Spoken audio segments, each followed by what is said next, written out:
Welcome to Resume the Podcast. I'm your host, Courtney Page, and I'm here to spread the message that you can, in fact, be happy in your career.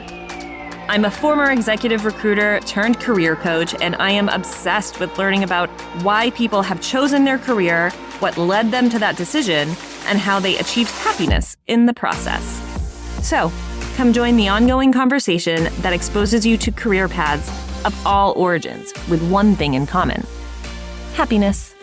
So, press play and let's resume the conversation with this week's episode.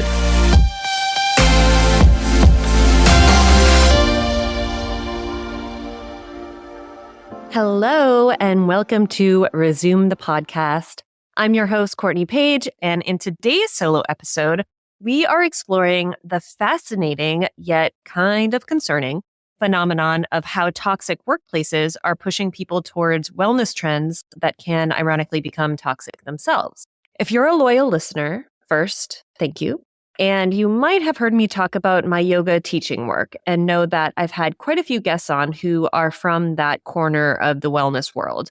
Whether they are yoga, meditation, or spirituality professionals, I love having them on. The reason I love having them on and hearing from these successful and happy wellness professionals is because as an executive career coach and yoga teacher, it's impossible for me not to see the importance and necessity of implementing yogic work into our corporate work and professional lives. So when I heard the term toxic wellness, of course my ears pricked up, and it immediately reminded me of the term toxic workplace, which I think we've all heard at this point. First of all, what is toxic wellness? And is there any connection to toxic workplaces? So settle in. I think this is actually a super important topic to cover in Q1, given all of the New Year's resolutions surrounding both wellness and careers. Okay, so here we go.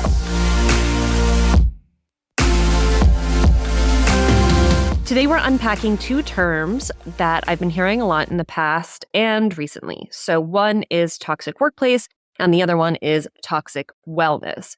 Whether or not you've encountered these in your professional life or heard them in passing, understanding what they truly mean individually, but also in relation to each other, I'm warning you, it's actually kind of unsettling, but also quite illuminating. So let's dive into what a toxic workplace is, what the definition is, and what it really looks like. So this is a more familiar of the two terms, and this is how Wharton management professor Nancy Rothbard defines it.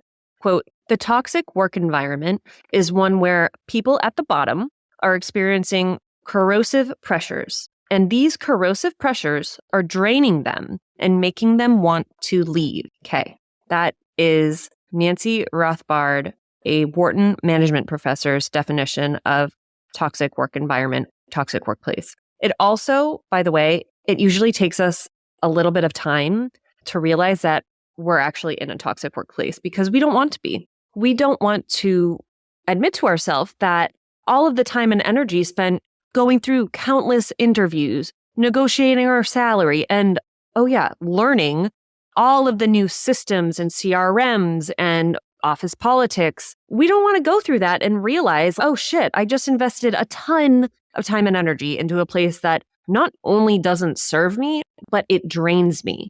It takes a minute to get there. And we also know that, unfortunately, we can't just leave a job as soon as we realize that. Sometimes we can, but a lot of the times we can't just walk out. We have a family that we're supporting or ourselves that we're supporting. So once we do realize that, we have to then get going on the job search while at a job. So you're doing that when you get home from work, a job that has just drained you completely. You have to man up, woman up, whatever your pronouns are, them up, and work into the night on your resume and applying for jobs, and also deal with our personal life. So we might end up staying in a toxic workplace for a lot longer than we can really handle, that we're designed to handle. So what happens when we're trapped in these environments? Naturally, we seek relief. This is where the wellness industry steps in, offering all solutions imaginable and more, meditation apps, yoga retreats, wellness seminars, the list goes on. And yes, there are absolutely healthy escapes. So when I first saw the word toxic and wellness together, I was like confused. I mean, what is so toxic about wellness that it just doesn't compute? So I looked into it and this is what I found. The term toxic wellness is the point where the pursuit of health and well-being becomes obsessive, competitive, and unhealthy. How do we recognize when wellness practices are turning toxic? So it's when the pursuit of health becomes an obsession, when it's driven by guilt, fear, or competition rather than genuine self-care. And it's when the cost, both financial and emotional, outweighs the benefits. So I'm going to say that again. It's when the pursuit of health becomes an obsession, when it's driven by guilt or fear or competition rather than genuine self-care. And a great example of this is when a goal becomes impossible, when a goal becomes absolutely impossible to achieve. Let's look at one example of the slippery slide of toxic wellness. So go on this journey with me, will you? Let's say that you start out wanting to lose weight. So what do? You start a great workout regimen. You start working on what you're eating and you're doing it. You're actually losing weight and it's going great, but you miss a day. And instead of being like, yep, life happens, I'll be back at it tomorrow, my fitness level won't plummet after missing a day or two, you instead fall into a pit of shame and say things like, I can't believe I missed a day. I feel fat. Oh my God, I better skip breakfast now because I definitely don't deserve it.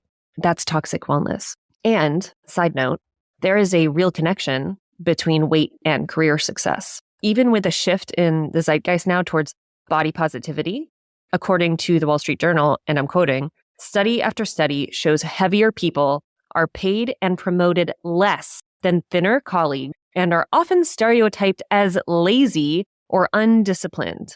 In a spring survey of more than 1,000 human resources executives, 11% said an applicant's weight had factored into hiring decisions. So this has real ramifications in the real world. So as a response to this and to other social factors pressuring people to lose weight, Ozempic hysteria ran rampant in 2023 as a quick fix to weight loss. So all of a sudden, you don't have to wake up at 5 a.m. to work out and feel shitty if you missed a day or ate that cupcake at lunch because you're on Ozempic.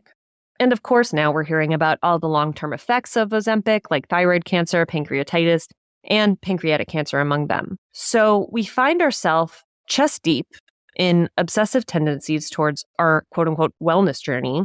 And guess what? Obsession leads to perfectionism. And I think we can all relate to this. When you start working out and you just want to lose that extra 5 pounds that you gained maybe during the holidays, and then you do, and you're like, great, I want to lose 5 more. And then you do. And then you're like, I want to lose 10 more. And then you kind of don't, but you're like, I know I can do it, which is great. Go for it. But then all of a sudden you have this in your head that you like want to look like an Avenger or a supermodel or something, which is not realistic. And actually it's for most of us, it's probably impossible. So what happens when we strive for impossible perfectionism? We fail. We get sad that we failed. And now we feel like a big fat failure. So where is the connection between toxic workplace and toxic wellness? We know now toxic workplaces are definitely a thing. Toxic wellness, definitely a thing. So where do they connect? It's super fascinating. And it's clearly a very troubling cycle. So a toxic work environment erodes your self-control. It erodes your sense of self-control.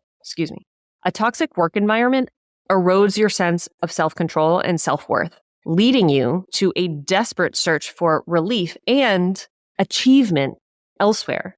The wellness industry has all of these promises of quick fixes and transformative experiences. So of course it becomes an attractive arena to play in. And of course it can be very healthy and it can be transformative and it can be really fun. We just need to learn how to recognize when wellness practices turn toxic. And that is when the pursuit of health becomes an obsession, when it's driven by guilt or fear or competition rather than genuine self-care. So what's the solution? Is there a solution? Lucky for us, there is. And it lies in balance and mindfulness, which I fully realize sounds like the most wellnessy sentence ever. But true wellness is about nurturing your well-being without adding more pressure to your life. We have enough pressure. We are all in a pressure cooker. We don't need to up the setting. So true wellness is about nurturing your well-being without adding more pressure to your life. It's about understanding your needs and setting healthy boundaries both at work and in your wellness practices. So the crux of all this is really about finding balance. It's about striking that right, equilibrium between professional demands and personal well-being without falling into the traps of toxic wellness. So how do we achieve this balance? First, you got to understand your need. Balance is not a one-size-fits-all solution. It varies drastically from person to person. So just start by, assessing your own mental, emotional, and physical needs. Ask yourself, what makes me feel rejuvenated? What activities help me unwind without feeling guilt or pressure? Next, setting boundaries. Key, very key. And this can mean learning to say no to excessive work demands, not to every work demand, but just to excessive work demands, or choosing wellness activities that actually bring you joy rather than following trends. Not everybody likes to meditate. That's cool. The essence of meditation is that not everybody likes to meditate. That's fine. Meditation helps us to reduce the activity of the sympathetic nervous system, so that fight or flight response. So if sitting in silence doesn't do it for you, find something else that does. Find something that drops you into your parasympathetic system, that rest and digest mode. So maybe it's a bath, a run, boxing, writing, reading, walking by yourself, or maybe walking with a friend. Remember, it's okay to just step back from activities that just don't do it for you. That's all. It is not complicated. So integrating wellness seamlessly into your life is really kind of the goal, if there is a goal. Wellness just shouldn't feel like a chore. I think that's what the takeaway is here. Wellness should not feel like a chore. It shouldn't feel like an extra item on your to-do list. It should just be a natural part of your daily routine that makes you feel good and does not add pressure to your life. While escaping a toxic workplace is very necessary, it's also crucial to be mindful of where we find our refuge. First, assess what's going on at work. Why does it feel toxic? And what are your options? Maybe create an exit strategy if that's what is needed. Or maybe you take steps to deal with that toxicity in a way so that it doesn't affect you or it doesn't affect you as much. And in regards to wellness, the best wellness is a source of peace. It's not a new battlefield. So going forward in 2024, let's all aim for a nice, balanced approach to both work and wellness. Thank you for joining me on Resume. This is Courtney Page, and I hope that you are finding your unique path to balance and well-being. Thank you for joining in, and I'll see you next time. Thank you so much for tuning in to this week's episode. I'm so grateful for your precious time and energy. And if anything resonated with you, please feel free to share with a friend and subscribe. If you're interested in career coaching, I would love to hear from you. Email me at courtney@resume-careers.com and follow me on Instagram at Courtney Austin Page. Thank you so much and see you next week.